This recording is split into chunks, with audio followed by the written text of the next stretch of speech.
भारत में आज़ादी के हवे में हम ले रहे हैं, आज़ादी वर्ष में आज़ाद भारत में हवे ले रहे हैं। इसके पूर्व में जब हमारे क्रांतिकारियों ने लड़ाई लड़ी थी तो एक ये था कि हमारी मंदिरें सुरक्षित रहनी चाहिए, हमारा धर्म सुरक्षित रहना चाहिए, हमारे जो गाय को हम जिसको गौ माता कहते हैं, ऐसी गौ माता को भक्षण किया करते थे, उनकी सुरक्षा की बात किया करते थे। आज़ादी होने के बाद भी हिंदू समाज बिखरा रहा और उसकी परवाह करने वाला कोई नहीं था। परवाह करने से 1964 में विश्व हिंदू परिषद की स्थापना इसी मूल आधार पर की गई कि जो बिखरा हुआ हिंदू समाज था, जिसमें छुआछूत था, भेदभाव था, ऐसे हिंदू समाज को संगठित करने का अगर कोई संगठन हो सकता है वो है विश्व हिंदू परिषद। उसकी कल्पना लेके विश्व हिंदू परिषद ने 1964 में काम करना शुरू किया और धीरे धीरे 1976 में जिस राम मंदिर रामलला के हमारे पूर्वजों ने 500 वर्षों तक लड़ाई लड़ी, उस लड़ाई को 1976 को अपने हाथ में लिया और लड़ाई करते ही आंदोलन प्रारंभ हो गए। एक समय है 1984 जो रामलला तारा में विराजमान थे, संतों के आह्वान से हिंदू समाज को संगठित करके अयोध्या में माता जानकी की रथ यात्रा का प्रारंभ किया। उस समय की स्थानीय वहां की सरकार जो मुल्ला मुलायम सिंह की सरकार थी और केंद्र में बैठी हुई सरकार यूपीए की, उन्होंने षड्यंत्र रचा कि माता जानकी की रथ यात्रा यहाँ से प्रारंभ भी ना हो और समापन भी ना हो। उन्होंने सीधे कहा कि इस रथ की हमारे पास कोई भी सुरक्षा, कोई भी हमारे पास व्यवस्था नहीं है। अगर कहीं भी किसी प्रकार की घटना होगी, उसकी पूरी संपूर्ण घटना जो होगी वो विश्व हिंदू परिषद की होगी। संतों के विचार पे पूरे समस्त भारतवर्ष में भगवान रामचंद्र जी का काम करने वाले हनुमान जी ऐसे स्वरूप में हिंदू युवाओं का आह्वान किया और उस माता जानकी के रथ रक्षा के लिए लाखों की संख्या में वहां पे हिंदू युवा पहुंचे। हिंदू युवाओं ने उस रथ की सुरक्षा की जिम्मेदारी लेते हुए उस रथ को पूरे देश भर में भ्रमण करा के पुनः अयोध्या पहुंचाया। जो संख्या हजारों में थी वो संख्या लाखों में पहुंच गई। ऐसी संख्या को देख के वहां की स्थानीय सरकार और केंद्र में बैठी हुई सरकार दबाव में आके 1984 में भगवान रामलला जी जो ताले में विराजमान थे उस ताले को तोड़ा गया और माता जानकी को उनके बाजू में बैठाया। एक बड़ा काम हुआ, हिंदू समाज ने दिखाया कि हिंदू संगठित होगा, कुछ न कुछ करके जाएगा। और ऐसा काम 1984 में हुआ, काम हो गया, माता जानकी की रथ भी निकल गई, सुरक्षा भी हो गई। पर संतों ने चिंता जताई कि ये जो युवा आए हैं इन युवाओं का क्या करना। तो ऐसे युवाओं को जो भगवान रामचंद्र जी का काम करने वाले हनुमान जी थे, हनुमान जी को अध्यक्ष मानते हुए बजरंग दल ने वहीं पे 8 अक्टूबर 1984 को बजरंग दल की स्थापना की। और बजरंग दल की स्थापना इसी आधार पर की गई कि देश में जिस तरह से लव जिहाद, धर्मांतरण, गौ तस्करी ऐसे विभिन्न जो परेशानियां हैं, इनको ठीक कौन कर सकता है? इनको ठीक कोई कर सकता है तो हनुमान जी के स्वरूप में बजरंग दल का युवा कर सकता है। आज देश में इतनी सारी समस्याएं विद्यमान है, आज हिंदू समाज को घात लगा के बैठे हुए हैं। ऐसे सभी समस्याओं को दूर अगर कोई करता है संगठन तो बजरंग दल करता है। चाहे राम सेतु का विषय हो, चाहे बाबा बूढ़ा अमरनाथ की व्यवस्था की हो, ऐसी हमारे कश्मीर में, जम्मू कश्मीर में बूढ़ा अमरनाथ यात्रा जिसे यूपीए की सरकार, जो केंद्र की सरकार थी, उसने भी हाथ ऊपर कर दिए क्योंकि आतंकवादियों ने घेर लिए थे। ऐसे बूढ़ानाथ अमरनाथ यात्रा को भी प्रारंभ कराने का काम और चुनौती लेने का काम किसी ने किया तो बजरंग दल ने किया। संपूर्ण देश भर में चाहे सेवा के नाम से हो, चाहे सुरक्षा के नाम से हो और चाहे संस्कार के नाम से हो, देश भर में बजरंग दल इसी नाम से जाना जाता है। आज तरह तरह के कई आरोप भी लगते हैं कि बजरंग दल गुंडा है, बजरंग दल ये करता है। अगर हिंदू समाज के लिए अगर हमको गुंडा कहें तो वो भी स्वीकार, उसमें कहीं दो मत नहीं। आज समाज में किसी की बहन को कोई ले जाता है तो हिंदू समाज किसको देखता है? बजरंग दल को देखता है। आज गाय की तस्करी होती कहीं भी तो हिंदू समाज किसको देखता है? बजरंग दल को देखता है। आज देश भर में मुसलमानों बजरंग दल पर ढूंढता है। हमने देखा कि जिस तरह से अभी पूर्व में राजस्थान के उदयपुर में भाई कन्हैया की जो हत्या हुई और हत्या होने के बाद प्रत्येक शुक्रवार को अपने वो घरों से निकल के नमाज पढ़कर नमाज पढ़ने के बाद जिस तरह से हिंदू समाज के घरों को दुकानों को आगजनी किया करते थे, हिंदू समाज में भय बनाने का काम किया करते थे, ऐसा वातावरण पूरे भारतवर्ष में बनाया कि जैसे मानो हिंदू समाज डर चुका है। पर हमने भय नहीं खाने दिया हिंदू समाज को।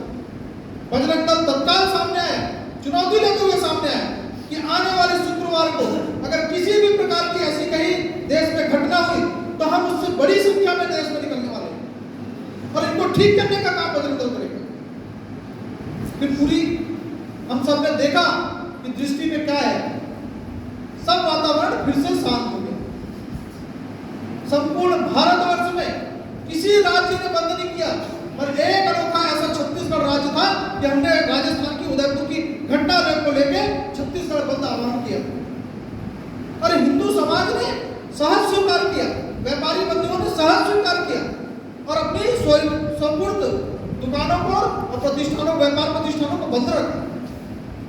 ये विश्वास बजरंग दल पे, इस विश्वास को हमको कायम रखना है और आने वाले समय में जिस तरह से जैसे जैसे ये पाखंडी बढ़ते जाएंगे, जैसे जैसे ये बेधर्मी बढ़ते जाएंगे, ये बजरंग दल का काम है इनको ठीक करने का।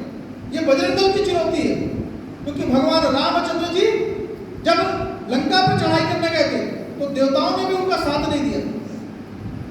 क्यों? क्योंकि उनको विश्वास नहीं था।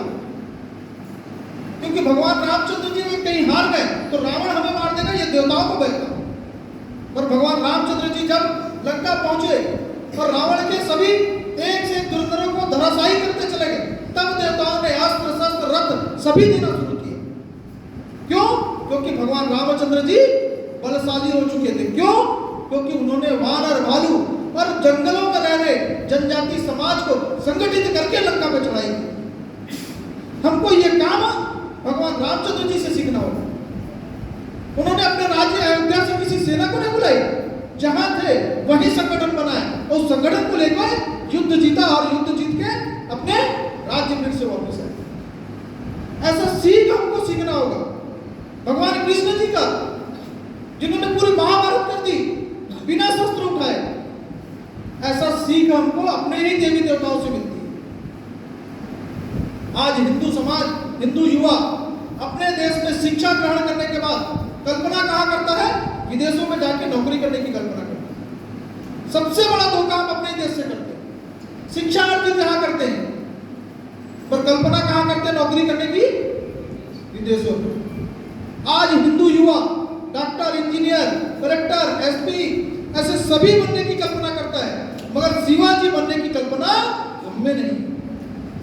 हमें जब तक ये नहीं आएगा कि मैं शिवाजी हूँ, मुझमें भगत सिंह जी है, मुझमें चंद्रशेखर है, मुझमें महाराणा प्रताप है, जब तक ये हमारे अंदर में नहीं आएगा, इस भारत देश का कल्याण हमसे नहीं होगा। आज हिंदू समाज में नई पीढ़ियों में पहले एक नारा चला, हम दो हमारे दो। आज शेर का बच्चा एक ही अच्छा। तभी 94 के बाद आज की स्थिति में देखें तो हम घटते चले आ रहे हैं। हमारी आबादी घट रही है हिंदुओं की, और जो अल्पसंख्यक थे वो सीधे बहुमत में आते जा रहे हैं। जो 4%, 5% में थे वो 20% है। वो भी ऑफिसली, अनऑफिसली कितने ये भी नहीं मालूम। तो ये सभी चीजों को चिंता करने का काम कोई कर सकता है संगठन, तो बजरंग दल कर सकता है। हमारे जिले में कैसी गतिविधि चल रही है, कौन नए व्यक्ति आ रहे हैं, किन पे नजर रखनी चाहिए, कौन हमारी बहन बेटियों को गलत नजर से देख रहा है, ऐसे सभी चीजों को, बारीकी चीजों को अगर देख सकता है कोई, तो बजरंग दल देख सकता है। बजरंग दल का कार्यकर्ता देख सकता है। हमारे 100 साल में जो वर्ग लगते हैं उस वर्गों में यह सिखाया जाता है। तो ऐसे काम की कल्पना भारत में आज भी हिंदू समाज जो रहते हैं, जितने भी अपने जनजाति समाज के रहते हैं, जितने भी प्रकार के जाति समाज हैं, सभी का एक भाव है कि बजरंग दल बढ़े, बजरंग दल का काम बढ़ेगा। और बजरंग दल का जब काम बढ़ेगा तो भारत माता की जय बोलने वाले हैं। तो ये काम धीरे धीरे से पर निरंतर बढ़ाना होगा। आज हिंदू युवा अपने समय को चौक चौराहे में काटता है, मंदिर नहीं जाता है। साप्ताहिक मिलन नहीं हमारा। अन्य धर्मों को देखिए, शुक्रवार और रविवार में दोनों के बराबर हुए। हमारे मिलन कहाँ है? हमारे पूर्वजों ने जो इन मुगलों को, इन क्रिश्चियनों को इस देश से जो खदेड़ा है, मंदिरों में संगठित होकर खदेड़ा।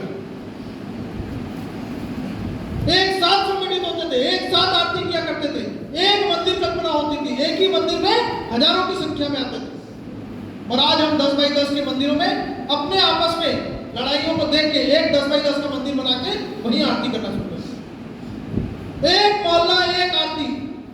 जब जिस दिन ये प्रारंभ हो जाएगी तो ये भय हिंदू समाज से धीरे धीरे खत्म होता जाएगा। बाल गंगाधर तिलक जी ने गणेश जी की प्रतिमा का जब विराजमान कराया तो इस कल्पना से किया था कि हिंदू समाज वहां संगठित होगा।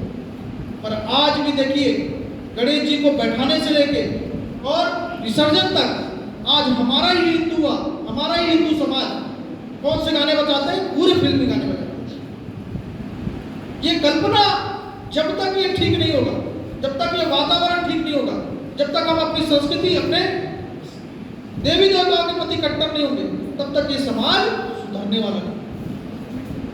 इसको सुधारने का काम अगर कोई कर सकता है, बजरंग दल कर सकता है। हम सभी को आने वाले समय में जो गणेश स्थापना होने वाली सभी समितियों से आग्रह करना होगा कि भैया, जिस दिन से गणेश भगवान बैठेंगे और अंतिम विसर्जन तक एक ही टाइम आरती करने का हम आग्रह करें। शाम 7 बजे प्रत्येक पंडाल, जितने भी पंडाल हैं, उसमें शाम 7 बजे हम सामूहिक आरती करें। इससे एक संगठन दिखेगा, एक समाज संगठित होता दिखेगा और समाज का कल्याण होगा। क्योंकि जब जब देश में हिंदू घटा है तो देश घटा है। हमने जम्मू कश्मीर को भूल चुके थे, वो तो 2014 में महापुरुष का एक उदय हुआ और आज जम्मू कश्मीर हमारा हुआ। ऐसे कई ऐसे देश हैं, चुनावी वर्ष आते हैं, मध्य प्रदेश, छत्तीसगढ़, राजस्थान, इन सभी राज्यों के हम चुनाव परिणाम देखते हैं, मगर नागालैंड, मिजोरम, केरल, इन सभी राज्यों का हम कभी भी सोचते भी नहीं, क्योंकि यहाँ हिंदू अल्पसंख्यक हो चुका है। तो जिस तरह से देश में ये समस्याएं विद्यमान हो रही हैं और धीरे धीरे बढ़ती चली जा रही है, तो इनको ठीक कौन करेगा? और ठीक करने वाला कोई अगर देश में संगठन है, बजरंग दल। कई राज्यों में बजरंग दल चुनौती लेके काम करता है। आज इस छत्तीसगढ़ में भी कई ऐसे जिले हैं जहां पे बजरंग दल डट के सामना करता है। बस्तर में कई ऐसे जिले हैं जहां पर धर्मांतरण खुलेआम होते हैं, वहां पर बजरंग दल खड़ा होकर उस धर्मांतरण को रोकता है। और जब तक हम में ताकत नहीं रहेगी, तब हम किसी समस्या को हल नहीं कर सकते। इसलिए हमारा संगठन बड़ा होना चाहिए, हिंदू समाज संगठित होना चाहिए। आज इसी की कल्पना लेके आज देश भर में बजरंग दल काम करता है। और आने वाली पीढ़ी, जिस तरह से आज हम कहते हैं गर्व से हम हिंदू हैं, क्योंकि हमारे पूर्वजों ने तलवार की नोक पे और लालच में अपना धर्म नहीं बदला है। गर्व से कहते हैं हम हिंदू हैं। आने वाली पीढ़ी भी कहे हमारे पूर्वजों ने कुछ किया, हमारे पूर्वज कुछ करके गए।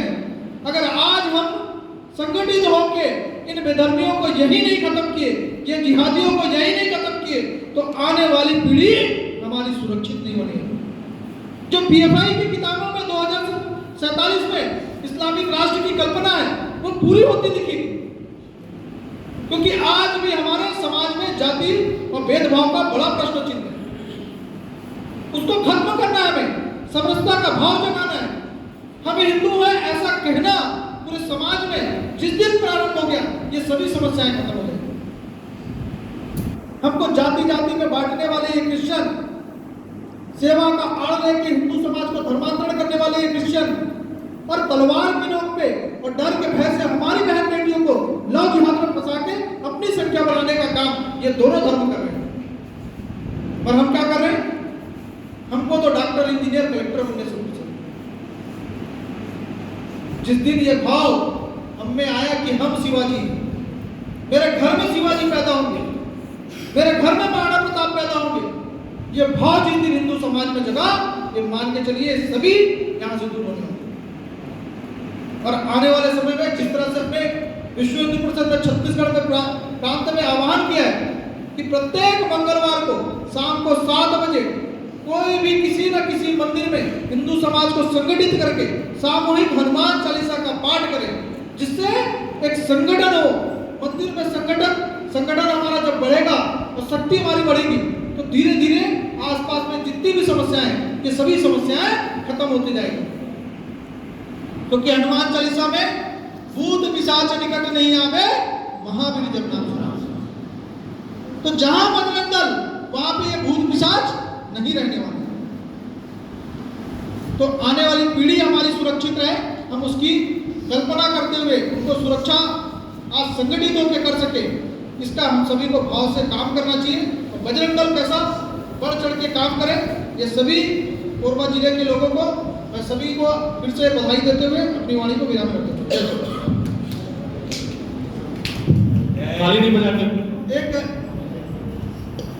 एक अपने अभी छत्तीसगढ़ प्रांत में एक कार्य की दृष्टि से सौर्य जागरण यात्रा 9 सितंबर से प्रारंभ होकर 17 सितंबर को समापन होगा। अपने संपूर्ण विभाग के तरफ यह कार्यक्रम होना है, क्योंकि जिस दृष्टि से संपूर्ण भारतवर्ष में अभी हम देखने को आ रहा है कि कहीं कहीं ये जिहादी मानसिकता के लोग अपना हक फैलाए हुए हिंदू समाज को डसने का काम कर रहे हैं। इनको ठीक करने के लिए ही सौर्य जागरण और विश्व हिंदू परिषद के 60 वर्ष 2024 में पूर्ण होने वाले, और 2024 में भी वो समय भी खत्म होने वाला जो 500 वर्षों से हम संघर्ष करते आए हैं। भगवान रामचंद्र जी का भव्य मंदिर अयोध्या में बनने जा रहा है। इस नाते बजरंग दल ने पूरे भारतवर्ष में सौर्य जागरण यात्रा का कार्यक्रम रखा है, और ये यात्रा भारतवर्ष में 30 सितंबर से 10 अक्टूबर, पर अपने छत्तीसगढ़ प्रांत में चुनावी वर्ष होने के कारण ये यात्रा 9 सितंबर से प्रारंभ होकर 17 सितंबर को खत्म होने वाली। अपने कोरबा जिले में